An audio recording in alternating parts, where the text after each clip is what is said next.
Hello hi how are you. I am Sachin Malik once again with you your teacher. कैसे हो आप लोग? मैं बहुत अच्छा हूँ। Today we will understand trigonometry. The topic is from mathematics class 10th। आज हम पढ़ेंगे ट्रिग्नोमेट्री। ट्रिग्नोमेट्री क्या होती है, ट्रिग्नोमेट्री पे कैसे न्यूमेरिकल्स बनते हैं, कैसे क्वेश्चंस आएंगे। क्लास 10th का टॉपिक है, बिल्कुल न्यू टॉपिक है। क्लास 10th के बच्चों ने नाम तो ज़रूर सुना होगा, sign, cos, ten, cot, sec, cosec. ये है ट्रिग्नोमेट्री। ये हैं 6 ट्रिग्नोमेट्री फंक्शंस। नाम ज़रूर सुना होगा, देखे ज़रूर होंगे, लेकिन होते क्या हैं, कैसे न्यूमेरिकल आएगा, कैसे सॉल्व करेंगे, ये हम आज समझेंगे इस वीडियो में। So let's start today's topic trigonometry. ध्यान से समझना, कुछ नहीं है, बहुत इजी है। इजी नहीं होगा तो इजी बना देंगे। Okay, let's start the topic. सबसे पहले ट्रिग्नोमेट्री समझने के लिए हम समझेंगे राइट एंगल ट्राइंगल। सबको पता है क्या होता है, A B C, this is right angle triangle. पूरी ट्रिग्नोमेट्री राइट एंगल ट्राइंगल पे बेस होती है। ये 90 डिग्री का एंगल, अगर एक एंगल 90 डिग्री का है उसे बोलते हैं राइट एंगल ट्राइंगल। आप सबको पता है। तो उसके सामने वाली साइड को बोलते हैं हाइपोटेनियस। ये होगा बेस और ये होगा परपेंडिकुलर। उसके बाद Pythagoras theorem, H square is equal to P square plus B का स्क्वायर, ये होती है पाइथागोरस थ्योरम। ये भी आप सभी ने अच्छे से पढ़ रखी होगी। This is Pythagoras theorem. अब यूज कैसे करेंगे, मान लिया बेस मुझे दे दिया 3, परपेंडिकुलर 4, मुझे निकालना हाइपोटेनियस। वैल्यू पुट करिए तो H square is equal to 4 square plus 3 square, H square is equal to 16 plus 9, H square is equal to 25। H की वैल्यू आएगी 25 का रूट। अगर यहाँ कोई स्क्वायर में नंबर होता है, वैल्यू निकालने के लिए रूट उस पर लगा देते हैं। तो 25 का रूट होता है 5, सबको पता है। तो एच की वैल्यू निकल के आई हमारी 5। ये पहला फंडा है सॉल्व करने का, ये सबको पता है। This is Pythagoras theorem. Hypotenuse, perpendicular और बेस, इन 3 में से आपको कोई भी 2 गिवन होंगे, तीसरा आपको खुद निकालना है। ठीक है, जैसे P और B गिवन थे, मैंने H निकाल लिया। अब मान लिया मुझे H दे दिया गया, इसी क्वेश्चन में H दे दिया 5 का स्क्वायर, P इस बार नहीं दिया, P मुझे निकालना है। तो P स्क्वायर प्लस बेस क्या है 3 का स्क्वायर, 25 P स्क्वायर प्लस 9, इधर आके माइनस का हो जाएगा, is equal to P square, 16 is equal to P square. ये आएगा 16 का रूट P, तो P की वैल्यू आएगी हमारी 4। क्या आएगी 4, तो P निकल के आया हमारा 4 परपेंडिकुलर। आप बोलोगे सर ये तो बच्चों वाली चीज़ है, क्या पढ़ा रहे हो? लेकिन ये बिल्कुल बच्चों वाली चीज़ है और आपको आता भी होगा। लेकिन ट्रिग्नोमेट्री यहीं से स्टार्ट होती है। जिसको ये नहीं आता वो सबसे पहले ये समझे कि ये राइट एंगल ट्राइंगल होता है, परपेंडिकुलर, हाइपोटेनियस और ये हमारा होता है बेस। सबसे पहले हम ट्राइंगल को कंप्लीट करेंगे। ये इनमें से कोई भी 2 मुझे गिवन होंगे, तीसरा मुझे निकालना है, इसी मेथड से निकालना है। ठीक है, ओके। अब मैं मान रहा हूँ आपको ये समझ आ गया कि राइट एंगल ट्राइंगल में कोई भी 2 पैरामीटर्स आपको गिवन होंगे, थर्ड आप इजीली निकाल सकते हो। ट्रिग्नोमेट्री का स्टार्ट ही यहीं से होता है, इसीलिए मैं बिल्कुल बेसिक से चल रहा हूँ कि आपको चीज़ें बहुत अच्छे से समझ आए। ओके, अब ये हमको समझ आ गया। उसके बाद बात करते हैं ट्रिग्नोमेट्री के जो रेशो होते हैं, sign, cos, ten, cot, sec, cosec, होते क्या हैं, कैसे सॉल्व करेंगे। सबसे पहले बहुत इंटरेस्टिंग है, देखिए मैं एक टेबल बनाऊंगा और टेबल भी बड़ी इंटरेस्टिंग सी है। P4 पाकिस्तान, B4 भूखा, P4 प्यासा, H4 हिंदुस्तान, H4 हरा, B4 भरा। देखिए बड़ी इंटरेस्टिंग टॉपिक है। पाकिस्तान भूखा प्यासा है भी ऐसे, यही हो रहा है आजकल। पाकिस्तान में पेट्रोल का रेट पता आपको क्या है, 200, 250, 300। तो भूखा प्यासा ही तो हुआ वो। पेट्रोल जो बहुत कंज्यूम किया जाता है उसका रेट 200-300, तो भूखा प्यासा है कि नहीं है। चलो वो हमारा टॉपिक नहीं है, लीव इट। पाकिस्तान भूखा प्यासा, हिंदुस्तान हरा भरा। यहाँ लिखिए साइन। ये ट्रिक है बेटा याद करने की, ऐसा नहीं है ये हार्ड एंड फास्ट रूल है कोई। ये याद करने की ट्रिक है, बहुत सारी ट्रिक्स होती हैं। मुझे अच्छी लगी, मुझे अच्छी लगती है, इसलिए मैं इसे ही पढ़ाता हूँ। साइन, यहाँ पे कॉस, यहाँ पे टेन, ये कॉट, सेक और यहाँ पे कोसेक। ये 6 ट्रिग्नोमेट्री फंक्शंस होते हैं हमारे, 6।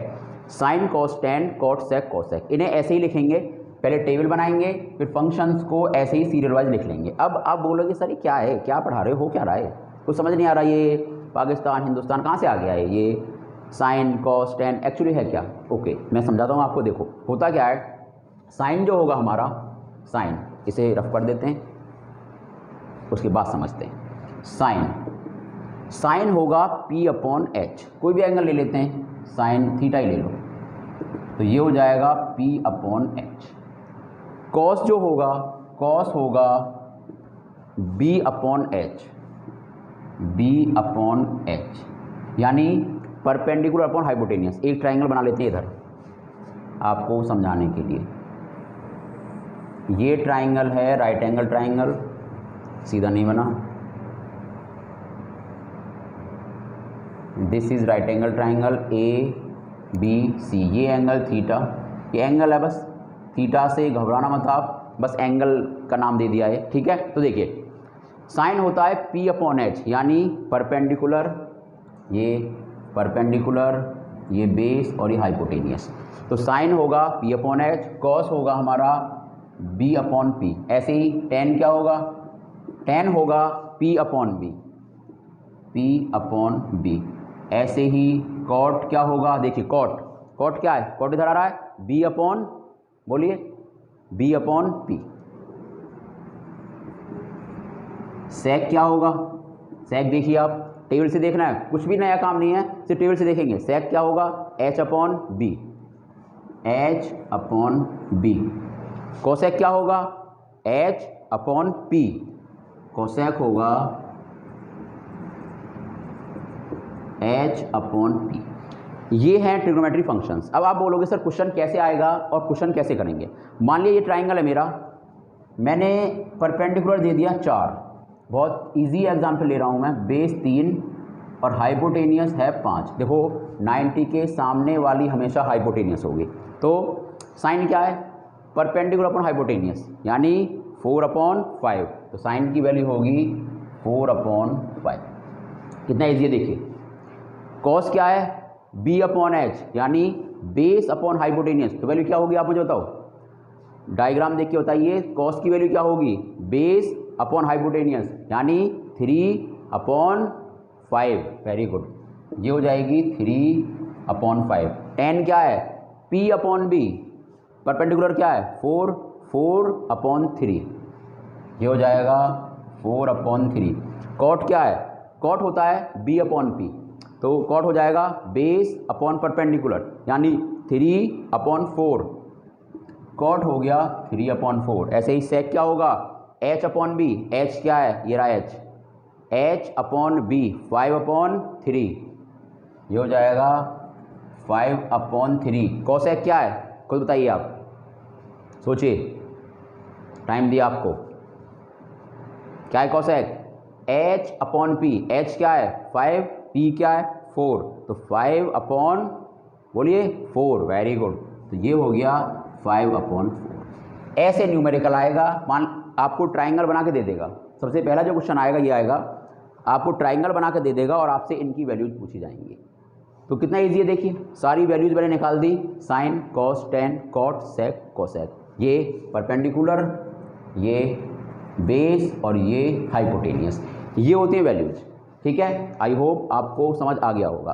अब थोड़ा सा आगे बढ़ते हैं, ये तो वैल्यूज हमें निकालनी। एक चीज़ और, आपने देखा होगा साइन कोसेक का उल्टा है, देखो यहाँ से दिख रहा है, साइन होता है P/H, कोसेक H/P। तो साइन की वैल्यू आई 4/5, तो कोसेक की 5/4। वैल्यू उल्टी आ रही है, और उल्टा ही ये होता है। कॉस क्या होता है, B/H, वो किसका उल्टा है, कॉस होता है सेक का उल्टा, यानी कॉस अगर है B/H, सेक होगा H/B। तो कॉस की वैल्यू 3/5, इसका उल्टा सेक होता है, तो वैल्यू 5/3।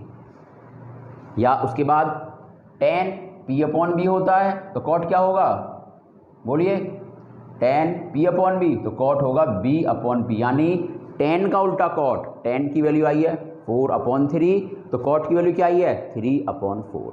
यानी साइन का उल्टा कोसेक, कॉस का उल्टा सेक, और tan का उल्टा cot, ये आपस में भी रिवर्स होते हैं। इसका मतलब अगर आपको 3 वैल्यूज़ पता है sin cos tan, तो cot sec और हमने जाना कि sin cosec का उल्टा होता है, cos sec का, tan cot का। देखो वैल्यूज ही बता रही है मुझे, साइन की वैल्यू 4.5, कॉस की 5.4, तो ये आपस में रिवर्स होते हैं। तो इसका मतलब है कि अगर हमें 3 वैल्यूज़ गिवन है साइन कॉस टेन की, तो बाकी की 3 वैल्यूज़ मैं निकाल सकता हूँ कॉट सेक और कोसेक की।